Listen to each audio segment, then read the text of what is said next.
రాజద్రోహం. పూర్వం డంకన్ అనే రాజు స్కాట్లాండ్ దేశాన్ని పాలిస్తూ ఉండేవాడు. ఆయన కింద ఉన్న సామంతులలో గ్లామిస్కు ప్రభువైన మాక్బెత్ ఒకడు.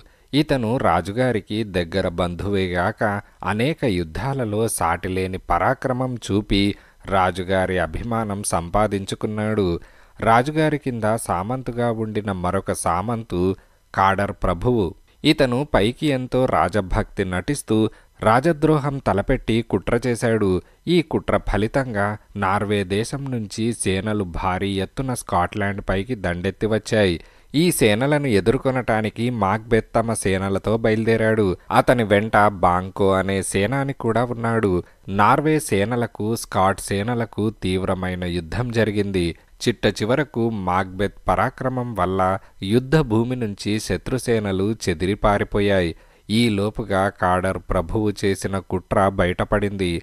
ఆయన తన నేరం ఒప్పుకున్నాక ఆయనను ఉరితీశాడు.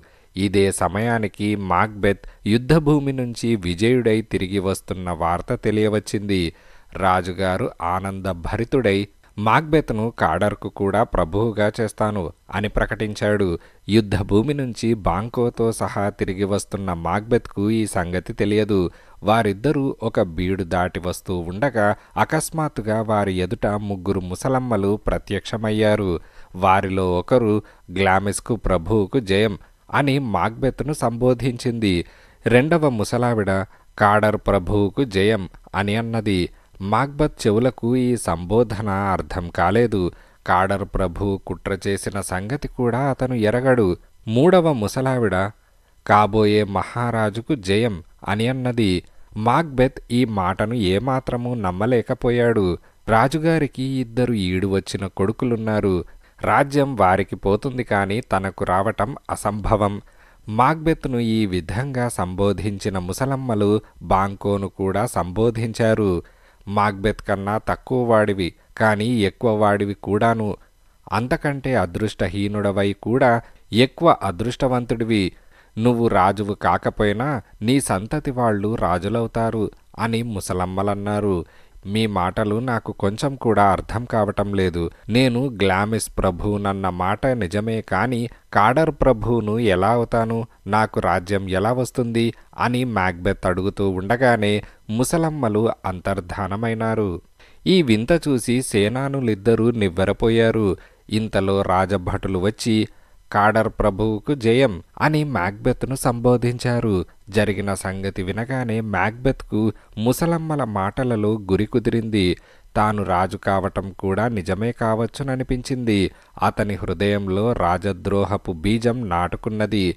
అతను దారిలో తనకు ముసలమ్మలు కనిపించి చెప్పిన విషయాలన్నీ ఉత్తరం రాసి తన భార్యకు పంపాడు.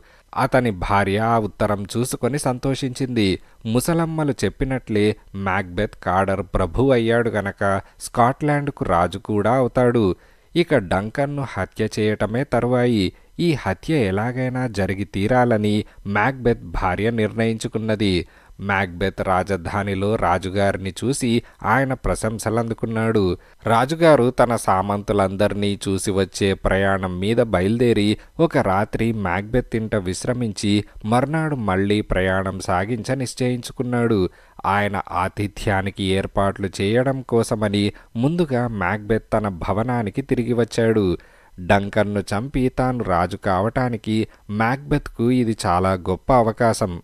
ఈ విషయం భార్యాభర్తలిద్దరూ రహస్యాలోచన చేశారు. రాజు కావాలన్న కాంక్ష ఎంత తీవ్రంగా ఉన్నప్పటికీ రాజుగారిని చంపటానికి మాక్బెత్ జంకాడు. రాజుగారు దగ్గర బంధువు, పరమసాత్వికుడు, మంచివాడు. మాక్బెత్ను ఎంతో అభిమానంతో చూసేవాడు. మాక్బెత్ భార్య మాత్రం ఏమాత్రమూ వెనకాడలేదు. ఆమె ఈ హత్య జరిగే తీరాలన్నది, తన భర్త రాజు కావాలన్న నిశ్చయం తప్ప ఆమె మనసులో మరొకటి లేదు. తన భర్తను బాగా నూరిపోసి ఆమె అతని చేత రాజును హత్య చేయటానికి ఒప్పించింది.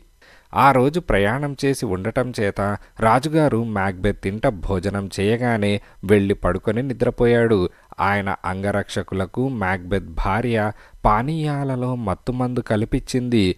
రాజుగారితో పాటు వాళ్ళు కూడా వెంటనే గురకపెట్టి నిద్రపోయారు. సరిగ్గా అర్ధరాత్రి వేళ మ్యాక్బెత్ రాజుగారి పడక గదికి వెళ్ళి ఆయన అంగరక్షకుల కత్తులతో రాజుగారిని హత్య చేసి ఆ కత్తులను తిరిగి వారి పక్కనే ఉంచి తన భార్య వద్దకు వచ్చి పని పూర్తి చేశాను అని అన్నాడు. అతని మతిలో లేదు. ఒక గొప్ప పని సాధించిన ఆనందం అతనికి కొంచెం కూడా కలగలేదు. రాజుగారు తెల్లవారుజామునే లేవమని తన అనుచరులతో చెప్పి ఉన్నాడు. వాళ్ళు వచ్చి తలుపు తట్టారు. మ్యాక్బెత్ అతని భార్య అప్పుడే నిద్రలేచి వచ్చిన వారిలాగా వెళ్ళి తలుపు తెరిచారు. శయ్యాగారంలో ఆయన అనుచరులకు రాజుగారి కళేబరం కనిపించింది. నెత్తురు కత్తులు పక్కనే పెట్టుకొని నిద్రపోయే రాజుగారి అంగరక్షకులే హత్య చేసినట్టు భావించిన వాడిలాగా మ్యాక్బెత్ వారిద్దరినీ అప్పుడే చంపేశాడు. ఈ కలవరంతో రాజుగారి పరివారంలో వారంతా లేచారు. రాజుగారిని ఎవరో దారుణంగా హత్య చేశారని వారికి తెలిసిపోయింది. రాజుగారి కొడుకులిద్దరూ కూడబలుక్కున్నారు. ఎవరో రాజరికానికి చిచ్చు పెట్టి అందులో నాన్నగారిని హోమం చేశారు.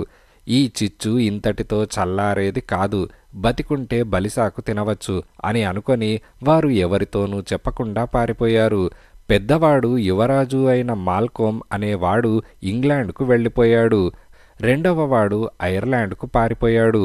వారిద్దరూ పారిపోవటం మ్యాక్బెత్కు చాలా లాభించింది. ఎందుచేతనంటే రాజుగారి వెంట ఉన్న సామంతులలో ఏ ఒక్కడు కూడా ఈ హత్యను అంగరక్షకులు బుద్ధిపూర్వకంగా చేశారని నమ్మలేదు. కానీ రాజుగారి కొడుకులు వారికి లంచం పెట్టి తమ తండ్రిని హత్య చేయించి తమ నేరం బయటపడిపోతుందన్న భయంతో పారిపోయారని నమ్మటం తేలికైంది. అంతేకాక రాజుగారి అనంతరం ఎవరు రాజు కావాలన్న సమస్య కూడా లేకుండా పోయింది. రాజకుమారులు పరారీ అయిపోయారు. సామంతులలో మ్యాక్బెత్ కన్నా రాజుగారికి ఆత్మీయుడు, రాజు కాదగినవాడు మరొకడు లేడు. మ్యాక్బెత్ స్కాట్లాండ్కు రాజుగా పట్టాభిషిక్తుడయ్యాడు. ఆయన భార్య రాణి అయింది. ముసలమ్మల జోస్యం ఫలించింది. మ్యాక్బెత్ ఎందుకైతే రాజద్రోహం చేశాడో అది సిద్ధించింది. కానీ మ్యాక్బెత్ కష్టాలు తగ్గటానికి మారుగా హెచ్చసాగాయి. అతనిని అంతరాత్మ వేధించటమే కాక అనుమానాలు కూడా వేధిస్తున్నాయి. బ్యాంకో అతని పక్కలో బల్లెంలాగా ఉన్నాడు. మ్యాక్బెత్ నిర్దోషి అని అందరూ అనుకున్నప్పటికీ బాంకో సులువుగా నిజం ఊహించగలడు. ఎందుకంటే ముసలమ్మలు తనకు జోస్యం చెప్పినప్పుడు అతను పక్కనే ఉన్నాడు. అది అలా ఉండగా నేనింత దారుణ హత్య చేసి రాజ్యం సంపాదించింది బాంకో పిల్లలకు వప్పగించటానికా అని మ్యాక్బెత్ బాధపడసాగాడు. బ్యాంకోను అతని కొడుకును హత్య చేస్తే తప్ప మ్యాక్బెత్కు మనశ్శాంతి చేకూరేలాగా కనిపించలేదు. ఆయన 2-3 హంతకులను పిలిపించి వారితో మాట్లాడి ఉంచాడు. తర్వాత ఒక రాత్రి తన భవనంలో విందు ఏర్పాటు చేసి దానికి సామంతులందరినీ ఆహ్వానించి బ్యాంకోను అతని కుమారుణ్ణి కూడా ఆహ్వానించాడు. ఆ రాత్రి బ్యాంకో అతని కుమారుడు విందుకు వస్తూ ఉండగా మ్యాక్బెత్ నియోగించిన హంతకులు చీకట్లో బ్యాంకోపై పడి పొడి చేశారు. కానీ బ్యాంకో కొడుకు పారిపోయాడు. ఇది కూడా మ్యాక్బెత్కు లాభించింది. ఎందుకంటే బ్యాంకోను హత్య చేసి పారిపోయింది అతని కొడుకే అని మ్యాక్బెత్ సామంతులను నమ్మించగలిగాడు. అయితే ఆ రాత్రి విందు జయప్రదంగా సాగలేదు. మ్యాక్బెత్ తన ఆసనంలో కూర్చోబోతూ ఉండగా అతనికి బ్యాంకో ఆకారం ఆసనం మీద కనిపించింది. ఎవరికీ కనిపించని ఆ బ్యాంకోతో మ్యాక్బెత్, నేను నిన్నేమి చేయలేదు, నన్ను చూసి తలాడించకు అని కేకలు పెట్టాడు. అందరూ నిర్ఘాంతపోయి, ఏమైంది మహారాజా, ఏంటి అని అడిగారు. నా భర్తకు ఒక్కొక్కసారి ఇలాంటి వికారం కలుగుతూ ఉంటుంది. ప్రశ్నలతో ఆయనను రెచ్చగొట్టకండి. దయచేసి ఈ పూటకు మీరంతా వెళ్ళిపోండి. ఆయనే తిరిగి మామూలు మనిషి అవుతారు అంటూ మ్యాక్బెత్ భార్య అందర్నీ పంపేసింది. 2 హత్యలు చేసిన మ్యాక్బెత్కు మనశ్శాంతి చేకూరలేదు.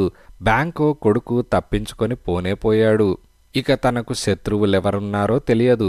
అందుచేత తన భవిష్యత్తును తెలుసుకునేటందుకు గాను మ్యాక్బెత్ ముసలమ్మలు తనకు కనిపించిన చోటికి వెళ్ళాడు.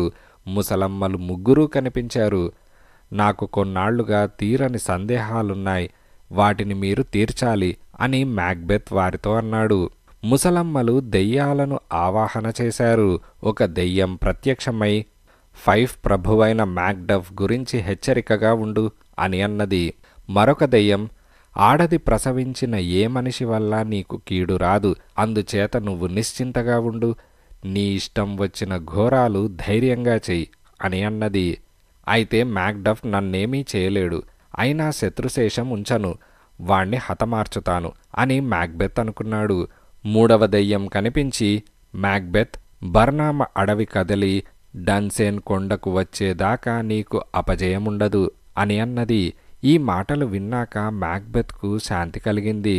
తనకు ఎవరూ హాని చేయలేరని, తనను చంపలేరని అతను నమ్మాడు. అయితే ఒక్క విషయం చెప్పండి, నా రాజ్యాన్ని ముందు ముందు బాంకో సంతతి వారు ఏలుతారా అని అతను దెయ్యాలను అడిగాడు. ఈ ప్రశ్నకు సమాధానంగా 8 మంది రాజుల రూపాలు అతని పక్కగా నడిచి వెళ్ళినట్టు కనిపించింది. వారి వెనక బాంకో ఆత్మ వచ్చింది. ముందు వెళ్ళిన 8 మంది బాంకో సంతతి వారిని మ్యాక్బెత్ గ్రహించాడు. ఇంటికి తిరిగి రాగానే మ్యాక్బెత్ ఒక దుర్వార్త విన్నాడు. పైఫ్ ప్రభువైన మ్యాక్డఫ్ పారిపోయి ఇంగ్లాండ్లో ఉంటున్న మాల్కోమ్ను చేరుకున్నట్టు తెలిసింది. మ్యాక్బెత్ను తొలగించి మాల్కోమ్ను స్కాట్లాండ్కు రాజుగా ప్రతిష్ఠించడానికి మ్యాక్డఫ్ ప్రయత్నాలు చేస్తున్నాడట. మ్యాక్బెత్ ఈ వార్త విని కోపావేశంతో మ్యాక్డఫ్ భార్యను, కుమారుణ్ణి, అతని బంధువర్గాన్ని క్రూరంగా చంపించేశాడు. అతని హత్యాకాండ నానాటికి మితిమీర సాగింది. సామంతులలో కొందరు ఇది చూసి సహించలేక పారిపోయి మ్యాక్డఫ్ పోగు చేసుకొని వస్తున్న సేనలలో చేరిపోయారు. మిగిలిన సామంతులు ప్రాణాలకు వెరచి కుక్కిన పేనుల్లాగా మ్యాక్బెత్ వెంట ఉన్నారే గాని వారికి అతనిపై ఏమాత్రమూ భక్తి గౌరవాలు లేవు. మ్యాక్బెత్కు ఇప్పుడున్న ఆప్తురాలు అతని భార్య ఒక్కతే. ఆమె తన భర్తను ఊరడించటానికి సాధ్యమైనంత చేసింది. కానీ ఆమె మనస్సు కూడా వికలంగానే ఉన్నది. డంకన్ రాజును హత్య చేయటంలో తాను నిర్వహించిన పాత్రను ఆమె మరచిపోలేదు. అర్ధరాత్రి వేళ ఆమె నిద్రలో నుంచి లేచి నడిచేది. డంకన్ రక్తం తన చేతికి అంటుకొని ఎంత కడిగినా పోనట్టు భ్రాంతి పడుతూ ఉండేది. చివరకు ఆమె ఆత్మహత్య చేసేసుకున్నది. ఇప్పుడు మ్యాక్బెత్పై సానుభూతి చూపే ప్రాణి ఎవరూ లేరు. అతన్ని తుదముట్టించటానికి ఇంగ్లాండ్ నుంచి సేన వస్తున్నట్టు తెలిసింది. అతనికి చావంటే కూడా భయం పోయింది. చస్తే తన కష్టాలన్నీ గట్టెక్కుతాయనుకున్నాడు. యుద్ధంలో ఆరితేరినవాడు కావటం చేత పోరాడుతూ ప్రాణాలు విడవాలన్న కోరిక మాత్రం అతనికి గాఢంగా కలిగింది. అతను డన్సినేన్ దుర్గానికి వెళ్ళి తనపై దండెత్తి వచ్చే మాల్కోమ్, మాక్డఫ్ల కోసం ఎదురు చూడసాగాడు. ఒకనాడు నౌకరు వచ్చి మ్యాక్బెత్తో, మహారాజా, వింత ఏమని చెప్పను, బర్నామ్ అడవి మనకేసి కదలి వస్తున్నది అని అన్నాడు. మ్యాక్బెత్ ఆ మాట విని నిర్ఘాంతపోయి ఈ అసంభవం ఎలా సంభవమైందో చూడ్డానికి బయటకు వచ్చాడు.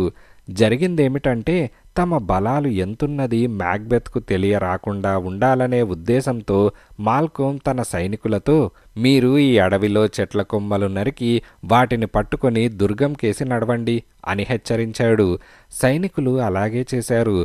మనుషులు కనిపించకుండా అరణ్యం కదలి వస్తూ ఉండటం చూడగానే మ్యాక్బెత్ దెయ్యాల జోస్యం నిజం కాబోతున్నదని, తన ఆట కట్టయిందని తెలుసుకున్నాడు.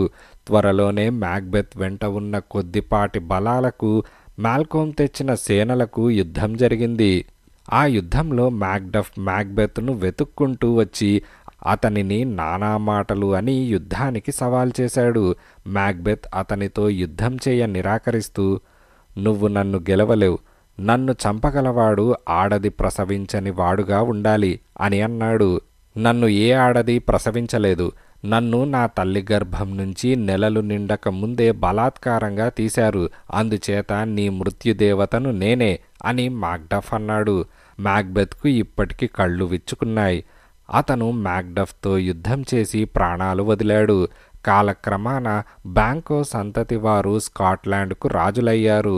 వారిలో ఆఖరువాడైన 6వ జేమ్స్ స్కాట్లాండ్తో పాటు ఇంగ్లాండుకు కూడా రాజు కావటం వల్ల ఆనాటి నుండి ఆ 2 దేశాలు ఏకఛత్రం కిందకి వచ్చాయి.